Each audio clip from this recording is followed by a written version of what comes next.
Hello guys, അപ്പോൾ നമ്മുടെ പൂച്ചകൾ ഹൈഡ്രേറ്റഡ് ആണോ അല്ലെങ്കിൽ നമ്മുടെ പൂച്ചകളുടെ ശരീരത്തിൽ ജലാംശം നിലനിൽക്കുന്നുണ്ടോ എന്ന് നമ്മൾ ടെസ്റ്റ് ചെയ്യാൻ പോകണം. അതിനെ സ്ക്രഫ് ടെസ്റ്റ് എന്ന് പറയും. എന്ന് വെച്ചാൽ നമ്മളൊരു ഇതിന്റെ ബാക്കിൽ, കഴുത്തിന്റെ ബാക്കിലായിട്ട് നമ്മൾ ജസ്റ്റ് ഒന്ന് പിൻ ചെയ്ത് പിടിക്കുക, എന്നിട്ട് നമ്മൾ അപ്പം തന്നെ വിടുക.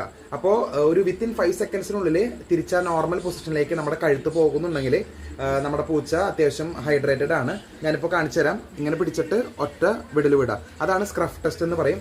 രണ്ടാമത്തെ പോയിന്റ്, നമ്മൾ ചെറുതായിട്ട് ഇങ്ങനെ ഗംസുകൾ, അതുപോലെ തന്നെ പൂച്ചയുടെ നാക്കൊക്കെ നോക്കിക്കഴിഞ്ഞാൽ അത് ഡ്രൈ ആണോ എന്ന് നോക്കുക.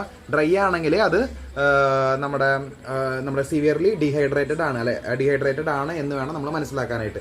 അടുത്താണ് നമ്മൾ എന്ത് ചെയ്യേണ്ടത്, പൂച്ചയുടെ മൂത്രം എന്ന് വെച്ചാൽ യെല്ലോ കളറിൽ, എന്ന് വെച്ചാൽ ലൈറ്റ് യെല്ലോ കളറാണ് പൂച്ചയുടെ സാധാരണ മൂത്രം എന്ന് പറയുന്നത്.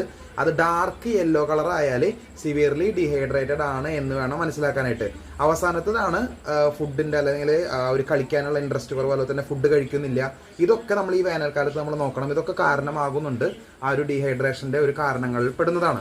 അപ്പോൾ നമ്മൾ പ്രധാനമായിട്ടും ഈ ഒരു വെറ്റ് ഫുഡ് കൊടുക്കാൻ നോക്കുക, എന്ന് വെച്ചാൽ വിസ്കസിന്റെ വെറ്റ് ഫുഡ്സ് കൊടുക്കാൻ നോക്കുക. ഇതൊക്കെയാണ് നമുക്ക് ചെയ്യാൻ പറ്റുന്നത്.